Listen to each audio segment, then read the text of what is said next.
Yo, what it do, St. Louis? Hey, listen, What's up? reality TV, is it really real?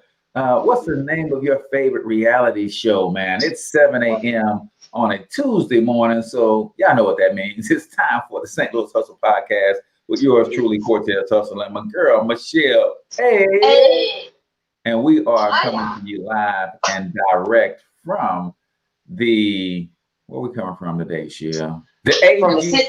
Tattoo Blessed Ink Studios here That, in that's St. Louis, Missouri.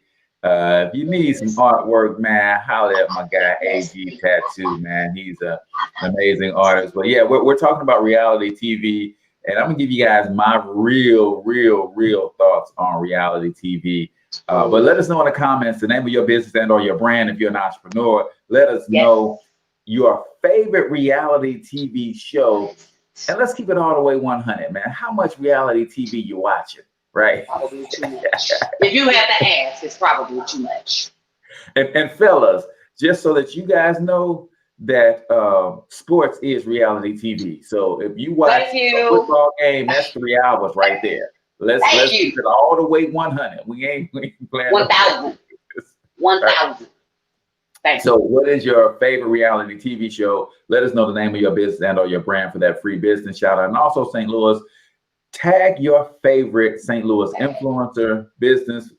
person, social activist, anybody that you want to see on this show. Make sure you tag them in the comments so we can reach out. We want to bring you guys the best of movers and shakers Yep. doing their thing in the St. Louis. People that should be Move known, maybe handshakers. not so much. Yeah, let's get that done. So when we run our intro on the other side, we're going to find out what's going on with Michelle and how her weekend went.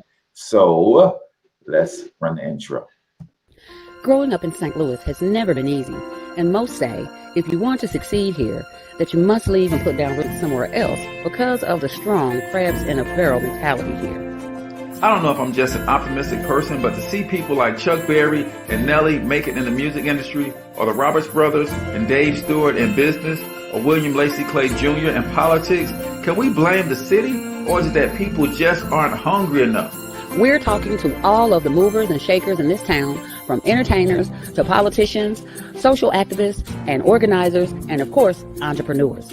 Is there a curse on this city that holds people back? Is there an unseen hand that decides who makes it and who doesn't? You're about to find out. Welcome to St. Louis Hustle.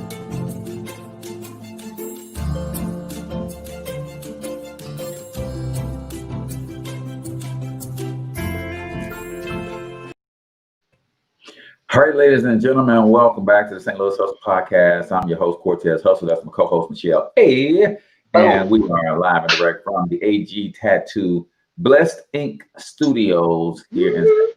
Louis, man. Make sure y'all check my man out on IG, AG Tattoo. There it is. Um, Look, I got you can't really see LA it, but I has got some got the new ink. artwork I got the courtesy ink. I got of the ink. I got the ink AG right Tattoo. there. Y'all, There it is. There it is. Right there. There it is. yeah, that looks really Boom. good, man. And he does Woo. it so free-handed, man. So it was a cool experience. Yeah.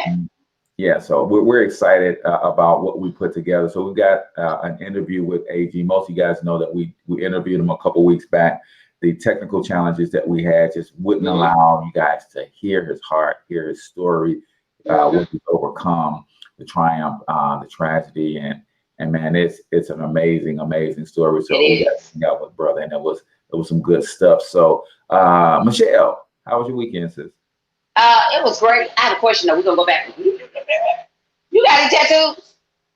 No, ma'am, not a single one. First of all, you didn't have to make that face. That's the first thing. Okay. Second of all, that's okay because Blessing Studios, we go y'all AG. We gotta get this dude right here. We gotta get him because he was just like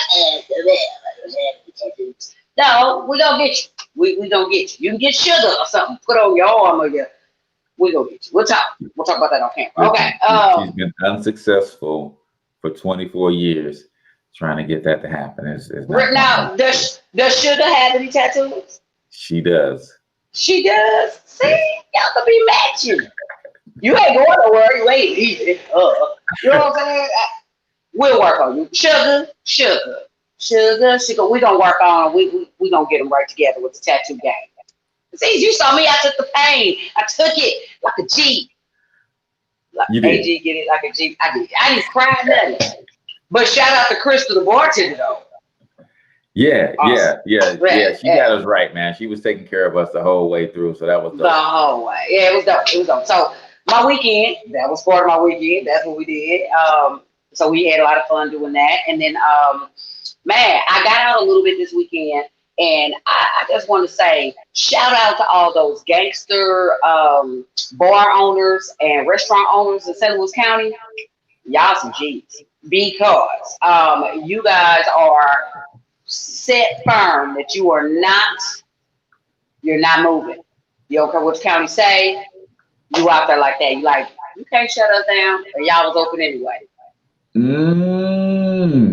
They getting down like that? They getting down with the get down. I heard that the St. Louis County Health, the health department was driving around doing like pop-ups on people, like boom, hello. And they're sending them, everybody that they caught open, it was sending them threatening letters, et cetera, et cetera. And so the places that I might frequent or whatnot, I was like, how are y'all open? Small loophole. If they sell to go, right? So I ain't gonna put the name out there, but it was some establishments that don't serve food, was serving drinks to go. Okay. I was like, oh, I get a lid for my cup and a lid and a straw. I can walk out here with this, or I can stay, or I can go. Well, all right, I'll just take this to go then. Responsibly, I only sit. I didn't like drink it to the head. Makes sense. We gave them their stuff to go. We couldn't tell who was coming to place orders, who was hanging around. So Yep. Yeah. I guess if they claim that, some restaurants is just like, we here until the man finna lock the door. I was like, okay, do what you do. But I think collectively, some are suing the city if they're getting these death threats, I guess, via business. They are disputing the violation charges and et cetera, because they're trying to tell these people it's punishable for them to break this law. It's punishable by, I think, $2,000 fine or a year in jail. I'll take the fine for $2,000, please. But they you can't take the fine either, because How? think about it, they've already suffered loss. Yeah. They've already suffered loss. So you're telling me that I lost 5 months worth of business during the first shutdown, and then doors open back up, and now I'm fined $2,000 for trying to make up the $5,000 that I lost at 40% capacity because I can't fill this place up like I normally would. They really can't afford the $2,000 either. Right, yeah, 40%. You were so generous. They be like more on 25, but really they supposed to be open, so it should be no percent. So, it's just, there was one particular restaurant. I think it was Shaffles or Shafflings or something like that, but it was a restaurant. The guy said it's not about him and it's not about the owners of this restaurant, but he was concerned about the families of his employees, and he was just like, they can't feed their families, they can't pay their bills. I'm not doing this to them again. He just was like, I'm not. And more or less he said, me and the owners of this restaurant, I guess they a little to do. It was like, we're gonna be okay. But our employees, we're not doing that to them. It's not about us, it's about keeping them employed. They have kids in school, they have, they got stuff they need to do. It's right in front of Christmas. I get it, but it's a slippery slope. It's a very slippery slope, I'll say this, and I'm gonna get into these corona numbers. I just found out yesterday that an acquaintance of mine passed away from Corona Friday, and it was a gentleman, rest in heaven, Mike Rockmore. But back in the day, me and Weezy used to do a show with him weekly at a place called Nimbus on West Florissant. It's now called Bar 2 or 2Q or something like that. But back in the day, it used to be called Nimbus, and we did a weekly show there where I hosted comedy, open mic, etc. But it was Mike's plan and idea, and he was a music producer, and he just wanted to bring entertainment to St. Louis. Good dude. He even worked at Equifax for a little bit. And he passed Friday, and he was a young man. He was in his, I want to say, early 40s. And it hit my heart. It had me calling, checking on folks yesterday. It's real. So when they want to shut things down, I get keeping people in business so they can feed their families, but at the same time, people dying for real. You know, This ain't a play. This for real. You know, so I don't know. I'm so in the middle of the road about that, but you know, man, you know, just my prayers are out to his family. It's weird, man. Sorry for your loss, first of all. Yes, but yeah, it becomes, in my mind, if there's no resolution in sight, do we just live, or do we just remain in fear, just in perpetuity? It's like at some point, I think, and this may be way too soon, but I'm thinking at some point we might just have to say, hey, listen, we can't, I don't think we can live in fear in this altered state of reality forever, right? So I don't know what the answers are, and I don't profess to have any answers, let alone the answer. But I know for me, I'm trying to stay safe, stay aware, but at the same time, not let this cause me to live a life full of anxiety. Right? Because that's not healthy either. That's not a way to live. They were talking about the first responders on the news and how they're dealing with this COVID fatigue. You know, they're tired. They are wore out. You know, I think there's only so long you can see death that rapidly over and over and over and over again. You know, without it taking a mental toll on you. You know, so I agree with you. We don't know what the answer. I know the answer. Pray. There it is. You know, pray and trust God. That's always the answer. So we're not living in fear. I want to live. You know, I didn't live to be this age to be shut up in the closet or shut up in the house. So it is a matter of being careful, being safe. Wear a damn mask. Wear a mask, people.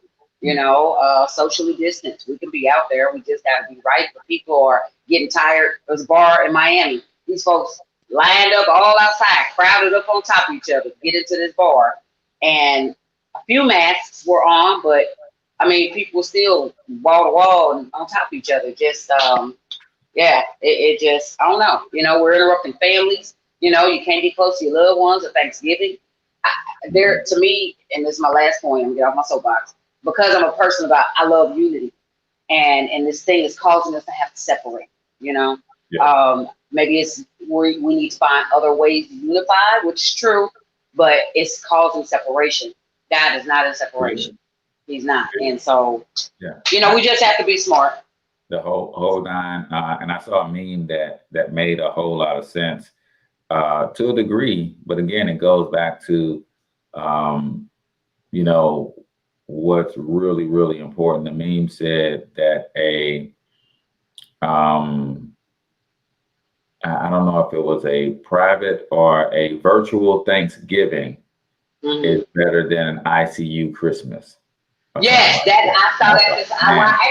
I heard it this morning. Yeah, one of the doctors or something that has been the guy with the white hair, I forget his name, but the head honcho doctor in St. Louis, he said that a virtual Thanksgiving is better than an ICU Christmas. Because that's what they say. If we do all of these big Thanksgivings, by the time Christmas get here, it's gonna be some. But let me play devil's advocate even on that, because I know people who've got older people in the family, and this could be their last Thanksgiving. Yeah. Just non-COVID related, like they're up in age. Yeah. And is the virtual thing going to be enough for them, or might they want to hug all their grandchildren one more time? You know what I'm saying? So I get that COVID could, I mean, you can have, based on the way we do Thanksgiving, Right. If this thing is what it is, you have whole families, in ICU come Christmas, Yeah. right? Yeah. But Yeah. how do you live with this thing scared me to a place where I didn't even go hug and love on my grandma one last time, my mom one last time. The Good Doctor, that show, The Good Doctor. One of my favorite shows. There was a scene where a young lady who brought her mom in, she thought her mom was going to be okay, and they was like, your mom got COVID, and she's like, hey, listen, I don't think it's fair that I can't go in. I don't care about my health. If I end up catching COVID, so be it. Yeah. But can I go say goodbye to my mom? And they wouldn't let her. And I'm like, man, that's something that person, and this is happening in real life, that people have to live with for the rest of their days. My mom died alone. My dad died alone. My father died alone. That's nobody scary. from the family was there except for via cell phone, maybe. It's crazy, man. It's crazy to even think about. It is. It is. It takes you out. I think if we harp on it, it will take you to a place. That's why the best thing we can do is just really pray and just really trust God. And now we don't move on like it's not there, but I think we move on like we trust that God is in control. He knows, and people go to glory. Pray they had a life right. They go to glory. We have to just, kind of keep maintaining. So real quick, I ain't gonna stay on these numbers. Missouri's at 287, Illinois is at 665. Substantial jumps. It is what it is, people. Do all that you can. Do all that you can. Shout out to our first responders. I know y'all tired. I know y'all tired. But we thank you for what you do. Thank you for what you do. Real quick on a lighter note, your boy, Mr. Trump, he's like a kid that's throwing a damn tantrum. He's not, but we almost in. I'll say that. They finally, are getting Biden the transition information. He's got funding to get some of the things started. He needs to get started for January, finally. And even in that, Trump is like, I ain't going. It ain't over. I think it's pretty much over. Nope. I'm gonna hold my breath till I turn blue. Orange. Blue. I'm gonna hold my breath. Dude, it's over. Like, we on the lawn. We ain't in the house yet, but we out there in your front lawn. Like, we out front barbecuing in front of the White House. That's what we doing. And you know who on the grill? Barack. There it is. So it's funny. I'm looking at a article that says Trump's effort to steal the election is done. So it's finally run its course. It's unfortunate that the rest of the world has to watch this.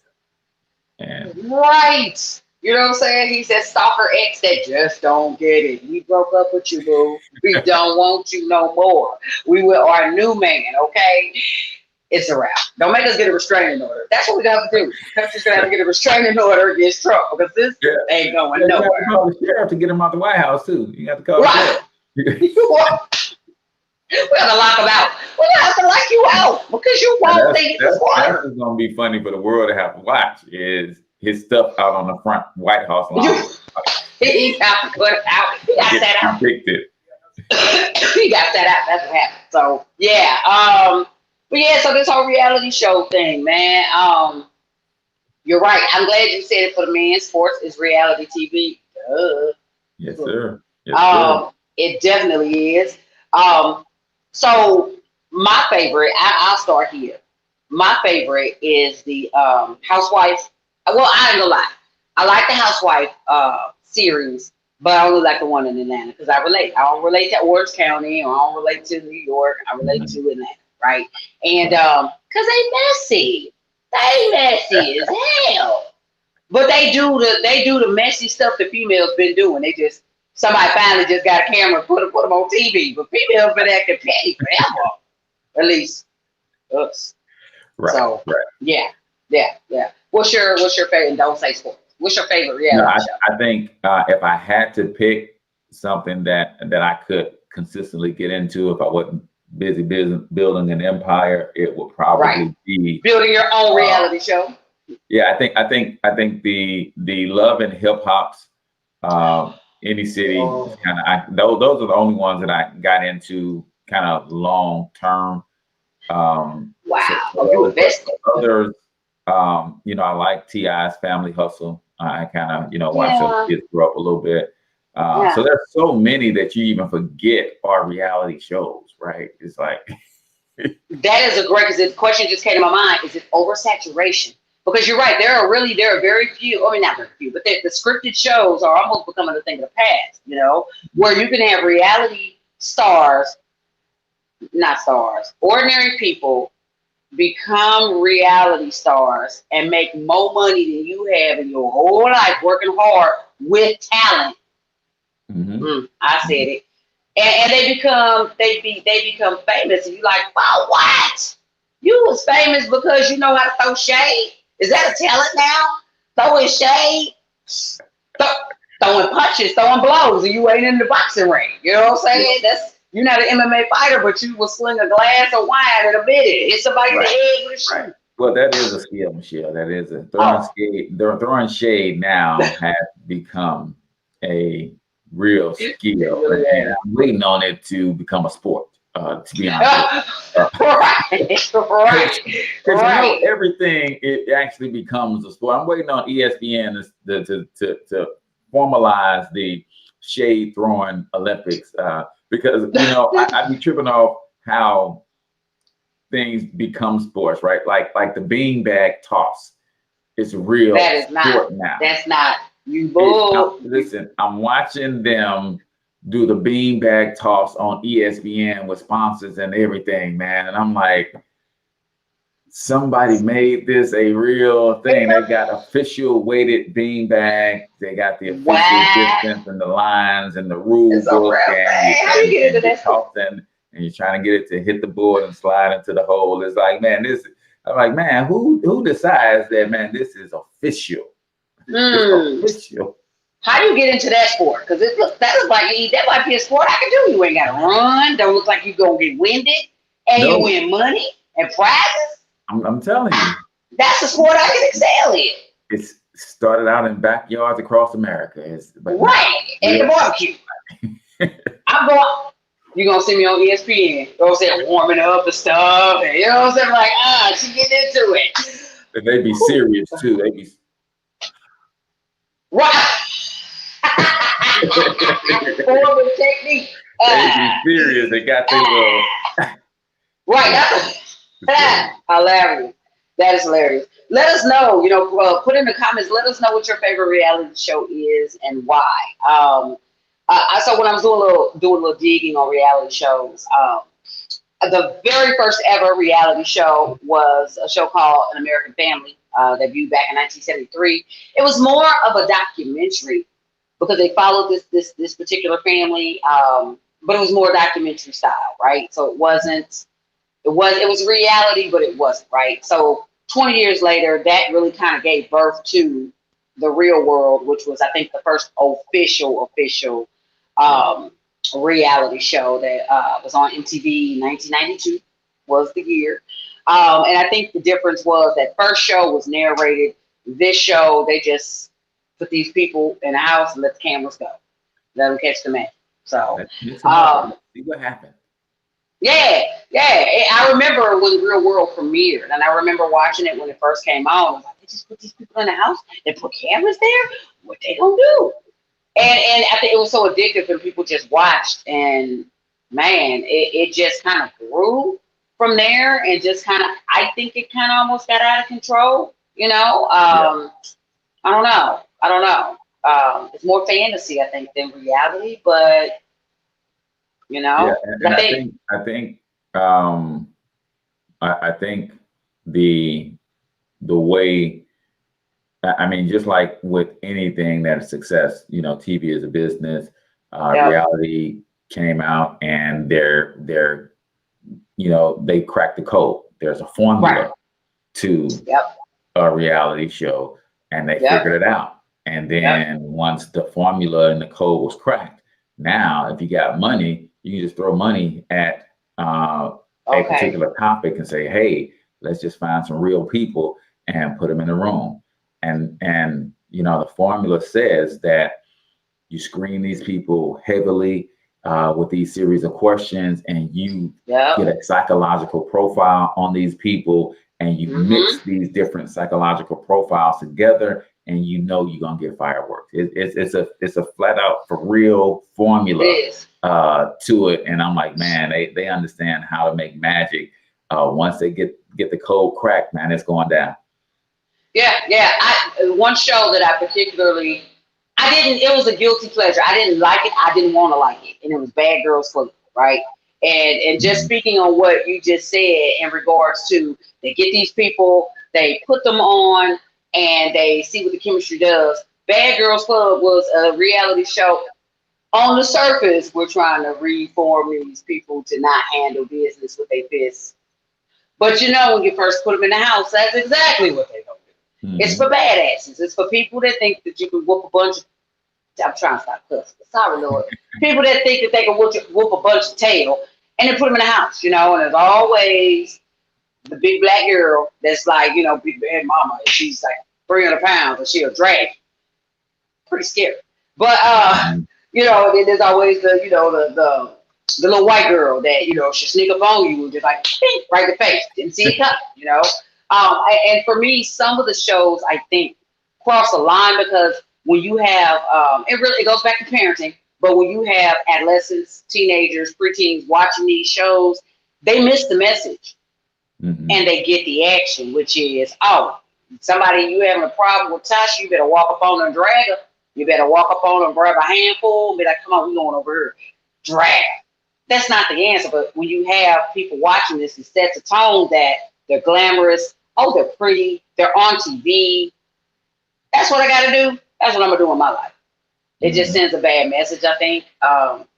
You know, it's almost, you raise the question, is anything worth TV? Like, is it people who are in TV production, is it you can put anything on television to make a buck? I love marketable things. I love it. That's my future. I want to, you know, I create content. That's what I want to do full time. Shout out to anybody who's listening. But I just like, is it really worth it at the expense of what you're putting in the atmosphere and what you could be setting loose or setting free in somebody's life? I don't think it's worth it. Yeah, I think it is. So when we come back on the other side of this break, we're going to dive deeper into this topic, man. Let us know your favorite reality show and why. And there's a such thing as too much reality TV in terms of too many reality shows. We know there's a such thing as binge watching too much reality TV and, you know, a lot of the negativity that comes with it. But we're going to dive into that on the other side of this break. So y'all keep it locked right here. My name is Eliani Campbell, and I am the founder and creator of STL Black Biz.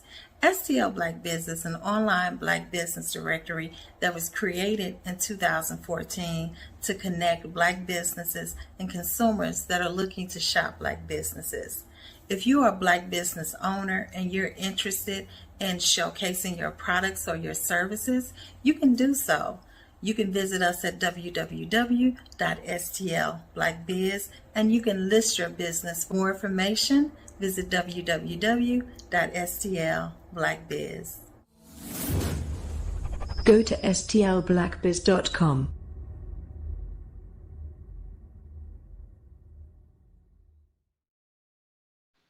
All right, ladies and gentlemen, welcome back to St. Louis Hustle Podcast. I'm your host, Cortez Hustle. That's my girl, Michelle. Hey. And y'all make sure y'all go check out stlblackbiz.com.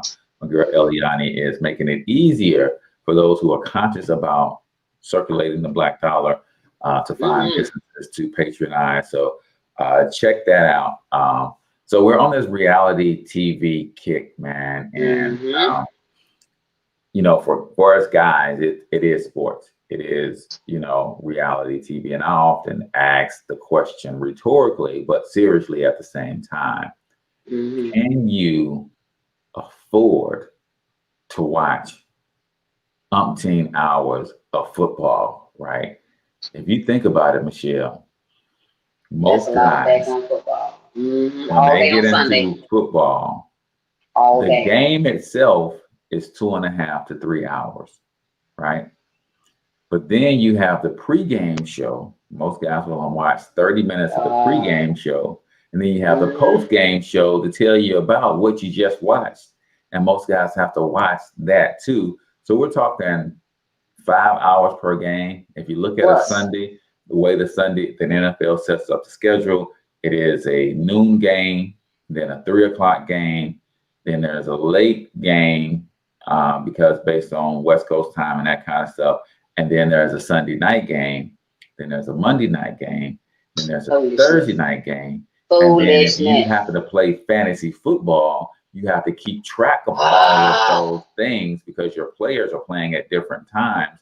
So a person who's not careful can invest 20 to 40 hours per week. Like it's a job. Like it's a job. Get paid, please. I know folk, and I ain't gonna say no name, because could be watching.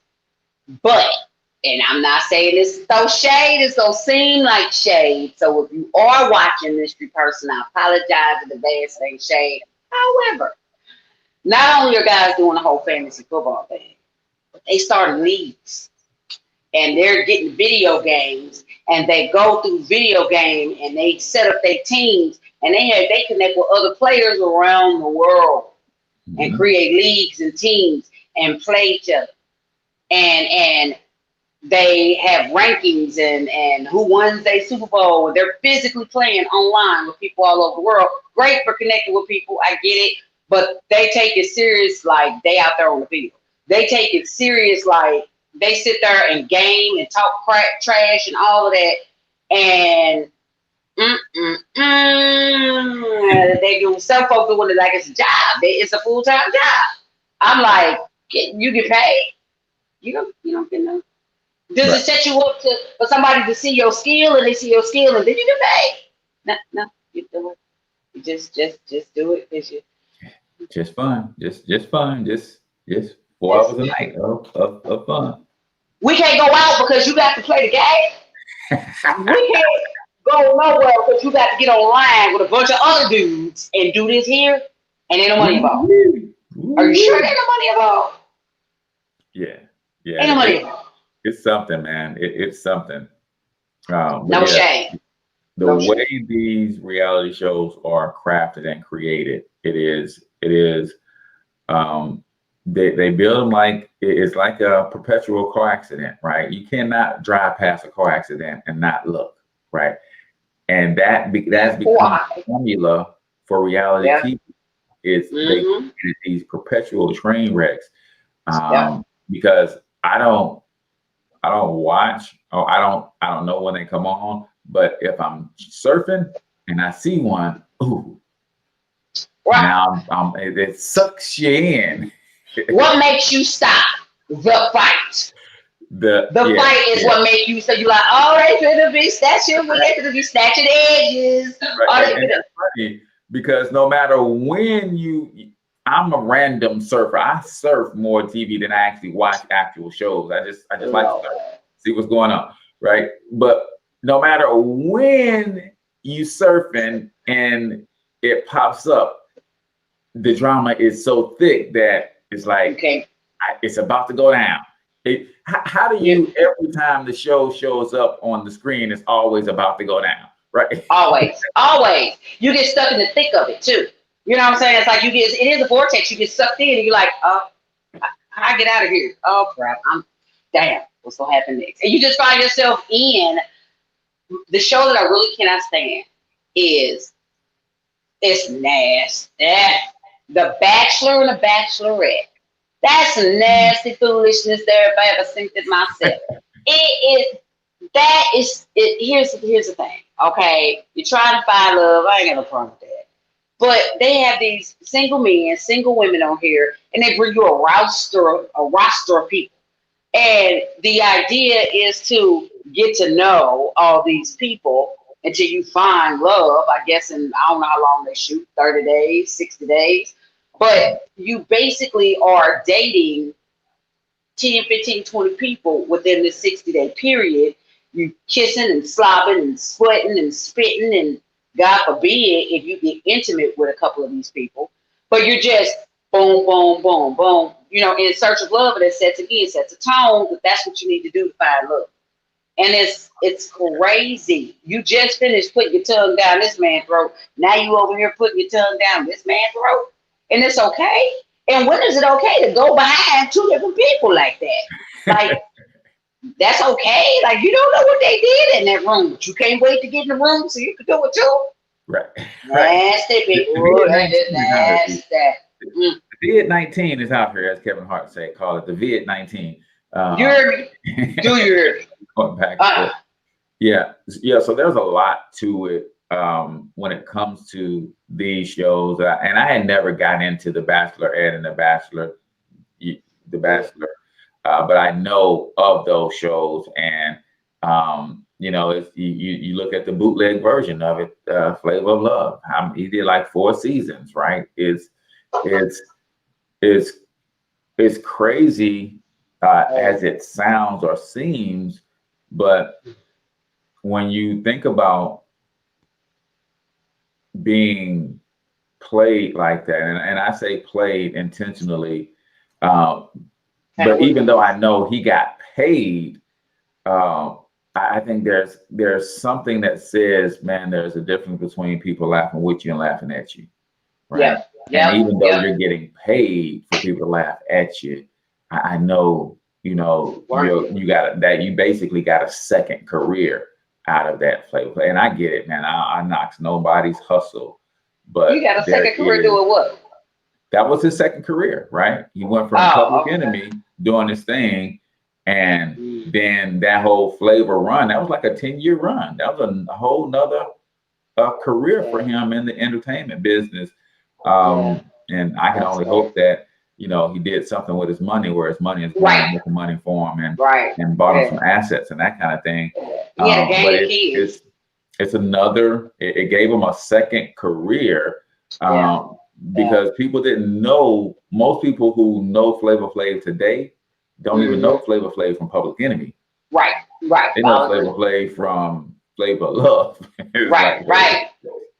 And, and the way they marketed it and promoted and really built around that show. I think it was tough to watch from a human standpoint. That, man, they're really taking you and making you a buffoon. Pretty much. And I think to a degree, I don't know if that was him, and 100% of himself. How much he was playing up or adding sauce to it for TV. My goodness. I think he was amped up. And what was the message that show sent? What was the message that Flavor of Love sent? That ugly dudes can get it too? That's crazy. It's the buffoon. You're right, buffoonery. When you look into it, right? Like what makes us tie in? Now, in my research, I be trying to be a fundamental reader.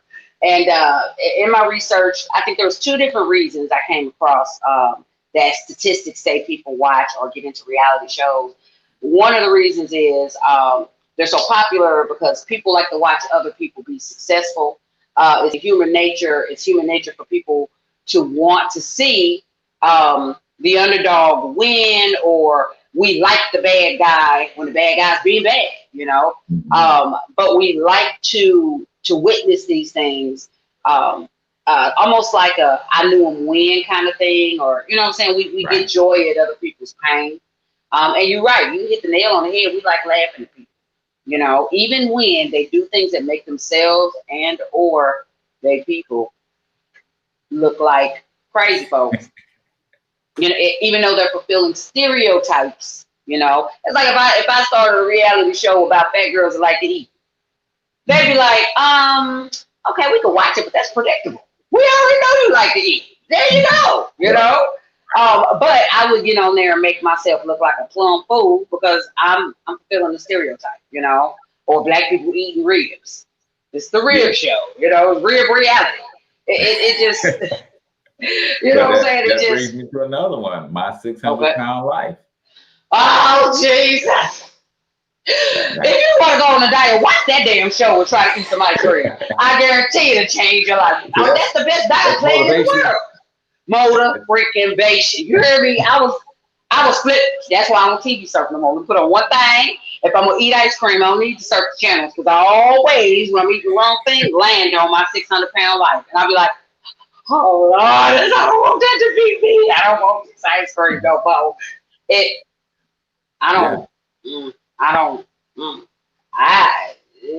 Okay, you get a sore spot there. I was like, oh, it hurts. It burns. Yes, and like you're saying, is That there. is so. I understand that people have a psychological disorder Ooh, when it comes man. to that, but how many people went the other way and said, "Hey, I want to be on that show.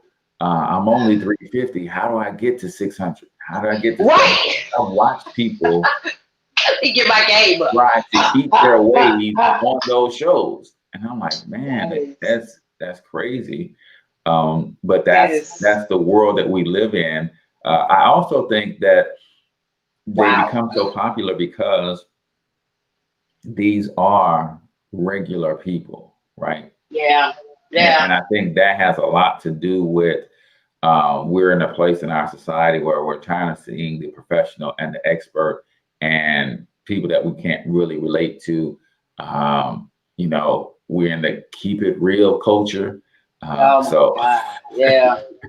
So Yes. I think that plays a huge part in it, but I just don't like the way that they're built to suck you in, playing on your psychology and the things that you want to see in yourself that you see in other people, and therefore it causes you to want to escape your reality.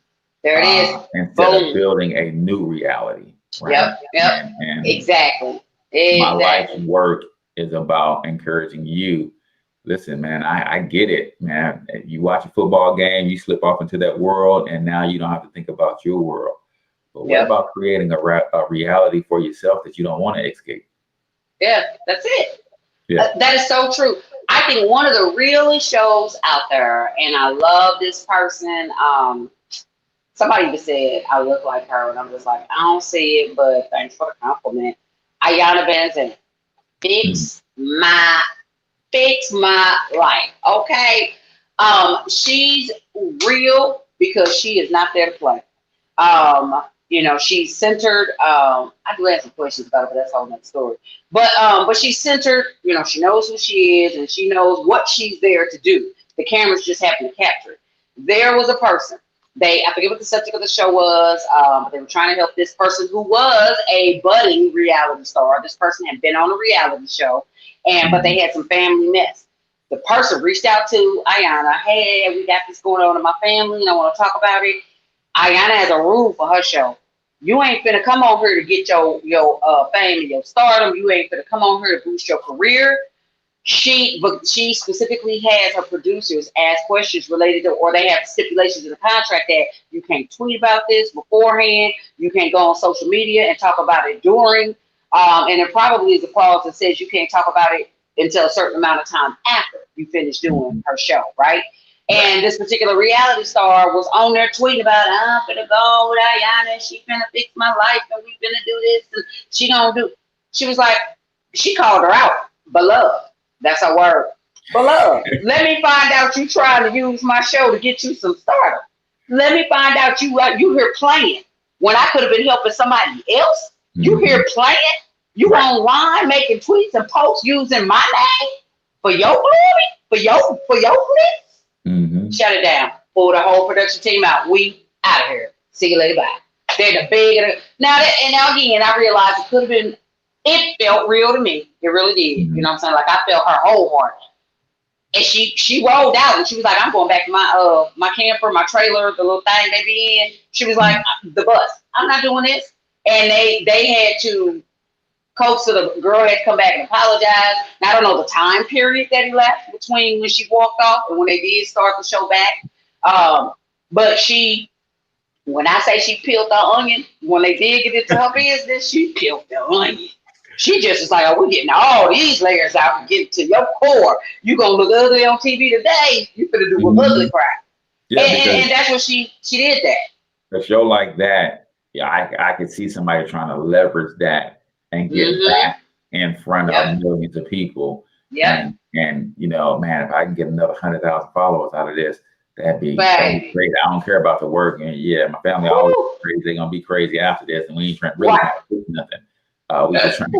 I'm just trying to leverage and grow my following. And really, what I'm really trying to do. Exactly. Catch on her part. Say nah. Told her out the frame. I was like, and then when she walked off set, she was like, I'm out of here. I gotta do this. But my time is more valuable than your fame. I'm up. And I was like, big shout out to her. Just the reality of, I admire her because I really believe she does have a sincere heart to help people. Right. And she is one that says, okay, we're gonna let the cameras capture this, because it's the old adage that whatever you're going through, somebody else somewhere might be going through the same thing. Right. And I know I've watched her show many a time and seen some of that dysfunction there, and it's like, hey, we do that. You know what I'm saying? And I've been able to use some of that therapy that she's giving. Thanks, girl. Right. I've been able to use some of that free therapy she does on TV to help myself and help my own situation. So, it just, that's probably about the realest show. Her show is Dr. Phil.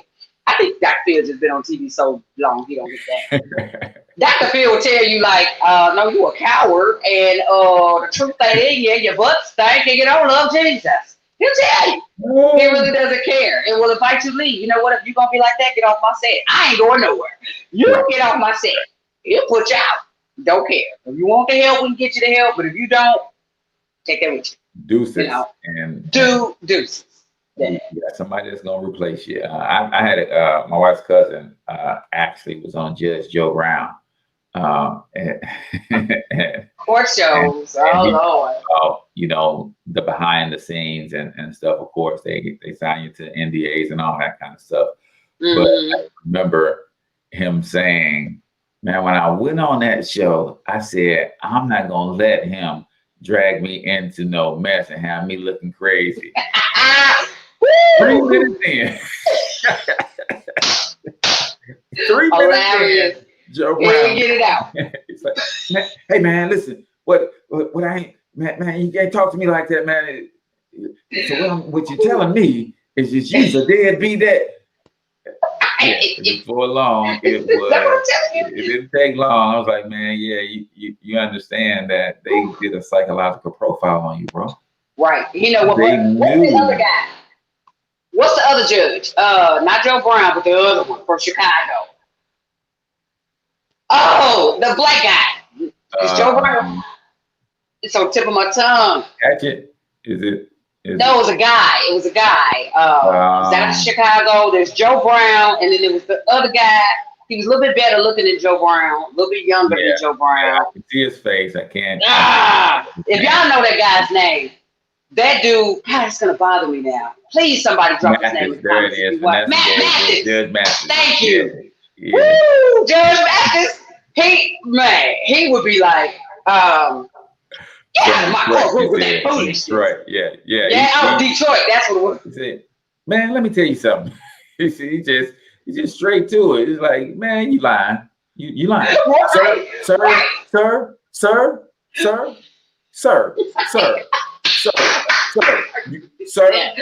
I hate you. You lying. Right. All that to say you lying. You mean to tell me he took this woman down through there. She said there was a traffic accident. She said, I was driving, I had my cell phone in my hand, and I was driving. You mean to tell me you was driving with your cell phone in your hand? So what was you doing? Holding the wheel? Like, who does that? Stop lying in my courtroom. And in my mind, I'm thinking, I'm not driving with my cell phone in my hand. I don't think she lied. He told her up so bad, she was like, you're right, you're wrong. What? How you change your story? You probably was doing it. Told her out the frame. And we all know Judge Judy. Vanessa said everybody on his show is a crackhead. You're right. Everybody is you sure right. He was like, be like, how you know crackhead so well? You a crackhead. He's so convincing he'll have you thinking that you're a crackhead and you probably are not. But when you finish, that's what you are. You know what? I didn't know I was a crackhead and I'm late. I gotta leave to go smoke some crack. I gotta go get caught up because all this time I just thought it was crazy. But man, I'm a crackhead. Damn. Apparently, Mama. I'm pregnant. I just didn't know. I'm in denial. about being pregnant. Mama, did you know I was a crackhead? You knew? Damn, nobody told me nothing. Yeah. That is hilarious. Yeah, man. So I think there is reality, I think, for every situation on TV. My question is, what's too personal to make reality? You know, because we got these people, the little people shows, politically correct.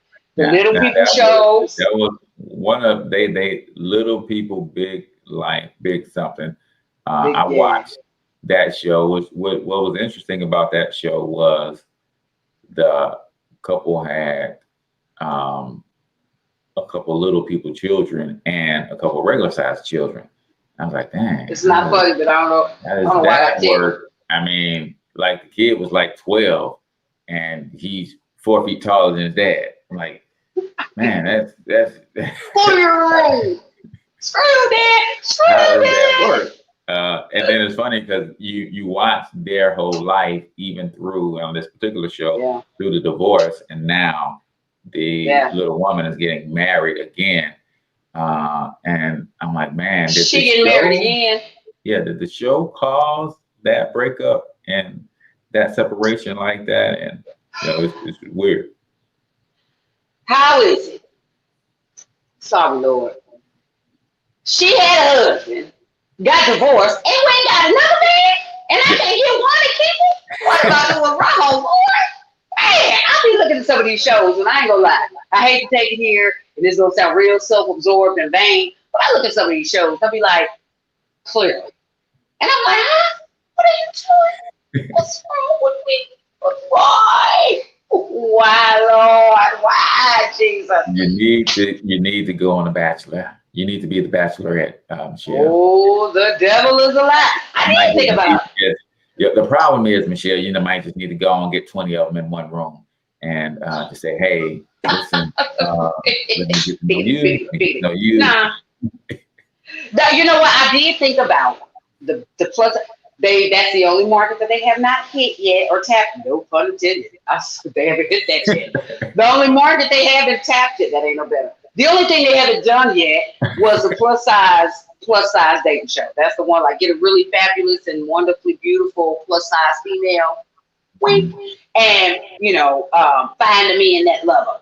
Don't nobody steal my idea. I'm gonna try to create that, but I'm gonna have a rule. Ain't no frolicking and ain't no gallivanting on my show. They're gonna be like, what y'all gonna do? Eat? It works for me. Yeah, and that's also the thing. Even with the Iyanla show, in order to get people to watch, they gotta perpetuate the drama, right? And it's like you have to show the drama, and it's like, why come you can't tell us about the drama and show healing, right? Right. Can't tell no commercials, Cortez, because ain't nobody watching the healing. They ain't here for that. They want to see the broken. How you get broke? Why it's broke? And then even after the healing, they're watching the end of the show. When they do the end of the show, and they kind of give the results and what happened 6 weeks later. Yeah. I knew it. I knew it. Went back to that whole same old behavior. Yeah. I knew it. Y'all fixed them for like 2 weeks. Right. You fix my 20-minute life.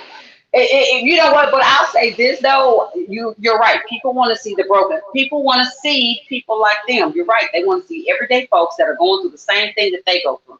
In a way, I think it's a form of misery loves company. I'm not alone. My daddy abused me. They was abused. What did they do? I'm that person that watches those shows, and my kids make fun of me every time. They be like, "Are you crying? Are you, Mama?" And I'll be like, Did you see that? Did you see that? That ain't even right. 4, 3, 6, right. You know what I'm saying? Like, get you all up, I know we are coming to the top of the hour, but this is my last show that I want to mention. Catfish. Oh, Catfish. Yeah. Woo! Now, I've been hearing about this show for a long time, and I finally got a chance to watch a couple episodes. Man. This is recently, like within the last 30 days. Wow. I saw a woman catfish another woman.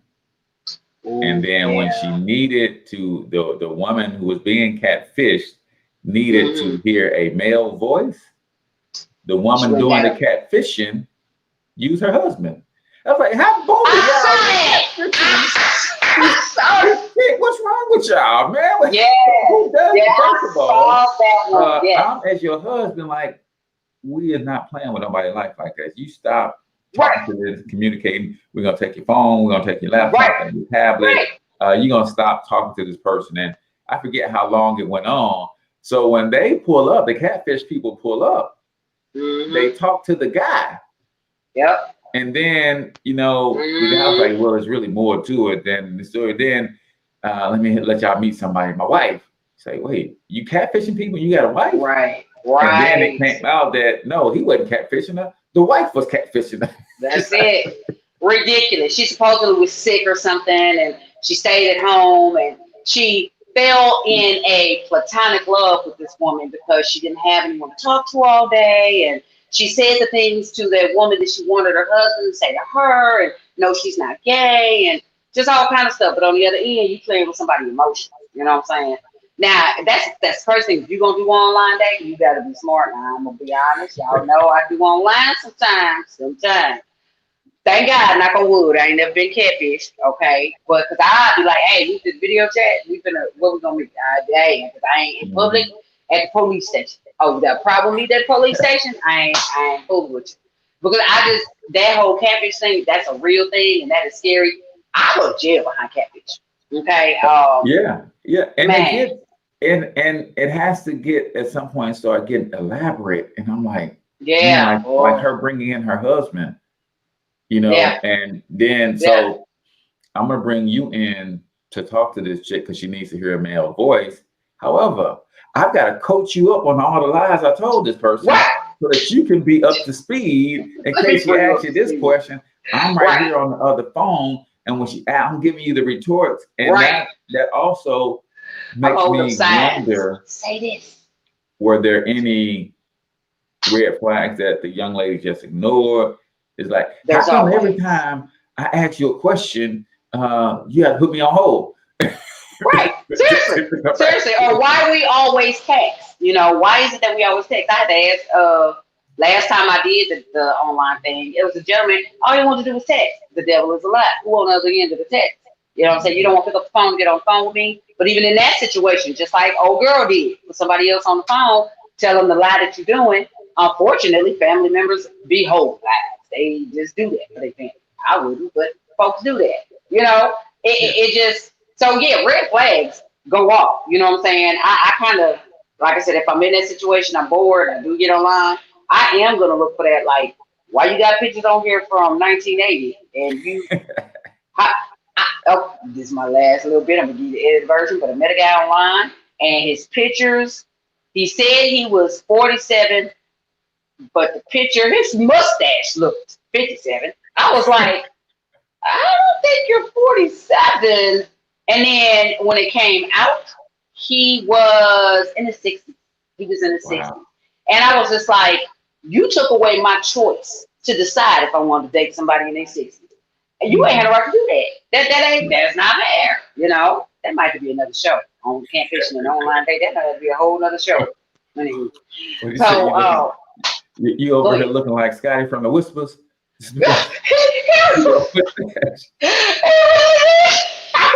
And the pickup zone. I was like, I know for a fact that mustache. Only people in their 60s wear their mustache like that. That's telling the story.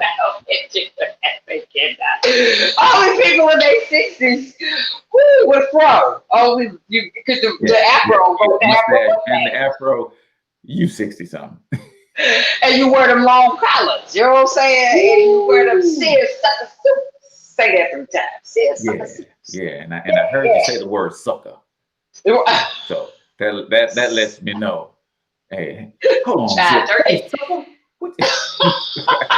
you call somebody a giant turkey. You ain't 50 nothing, sir. You the top half of 60, pushing 70, talking about sucker. Right. That's what it was. So in the end, what's your final synopsis on reality television? Are you gonna stay tuned in? Or are you gonna try to break away? Can you give up football? Yeah, I think for me, TV in general, understand what role it plays, right? Yeah. I think TV is a huge, in all forms of media, they're a huge part of the social engineering machine, right? Yeah, And it is, we need to keep the people in a certain level mentally in order for this thing to continue to work the way it is. And I think TV is a huge part in that.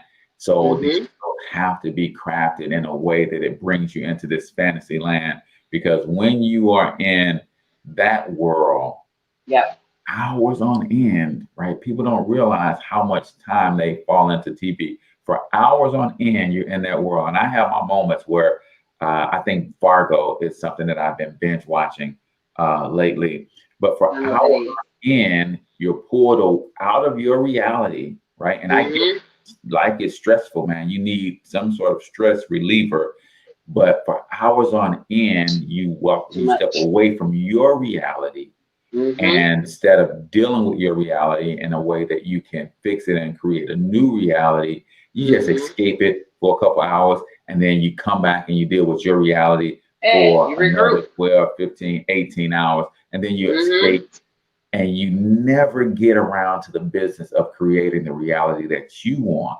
And I think that's part of the bigger problem with not just reality shows, but TV and media in general. In a lot of cases, we talk about personal growth and self-development a lot as if it's only one directional. Well, what you got to realize is that personal growth and self-development never ends. You're always personally growing and developing. The question is, in which direction? And I think if you're not careful, you could be leveraging TV, could have you growing in the wrong direction. Oh yeah, you definitely will blur the line between what is your reality and theirs, or so-called reality. And anytime the line gets fuzzy or blurry, it's a problem. You know, it's entertain. At the end of the day, it's meant to entertain. It's not supposed to be a blueprint for your life. Ladies, you are not supposed to be modeling your girls. I'm gonna say this because hopefully a grown woman will know better. But you know, young ladies, you're not supposed to be modeling yourself after these people. It's entertainment, and that's what it's supposed to be. And like Cortez said, if you keep it in the box it's supposed to be in and let it stay there, you know, put some restraints there, and just don't blur the lines. You know, don't color outside the lines. That's your lesson for the day. Stay inside the lines. But you won't get a skewed mental picture, because if you do stay in that reality too long, you start to lose. If you've ever known, some people don't even know who they are. Another story.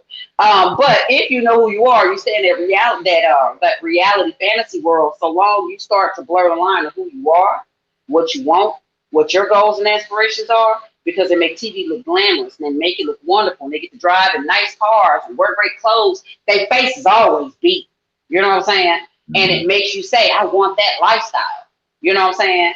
And it makes you skip over what you have to contribute to society, what you was put on this earth to do. Forget that. I want to go on TV and be somebody. Right. What do you have to give? You ain't got nothing to give. Everybody has something in them. Everybody has something in them to give. But that paints a picture that is where everyone should be, and it just not. Simply isn't. So, So that's my final one. That's my 2 cents on that. So. It says, I tell my husband when I watch them shows, this is my drama fix. Yeah. you gotta get your fix. Put it right. Right. Put it right there. Put it right there. I hear you. Oh, I totally hear you. And again, this is judgment-free zone. So yeah. I get it. I work hard sometimes when I come up for air. Wednesdays is my day. I take Wednesdays off in terms of my business, and sometimes I just veg out and I watch 6 episodes or something. I get it. But at the same time, I'm making certain that I'm, putting aggressive, continuous, and persistent action towards creating the reality that I would never want to escape from. And that's what I'd encourage everybody to do. Yeah. Amen. All right. Until next time, ladies and gentlemen, we appreciate you guys for all tuning in. Make sure that you comment in the chat, though. If you know somebody that you would like to see on this platform sharing their story with the world, then make sure you tag your favorite influencer, social activist, pastor, entrepreneur, political person, entertainer. yes. We'd love to talk to them on the St. Louis Social Podcast. If they're doing big things in St. Louis, we want to meet them and we want y'all to meet them too. So until next time, get your money up because you absolutely can do it. But more importantly, you deserve to do it. Each and every single one of you. Now hustle up.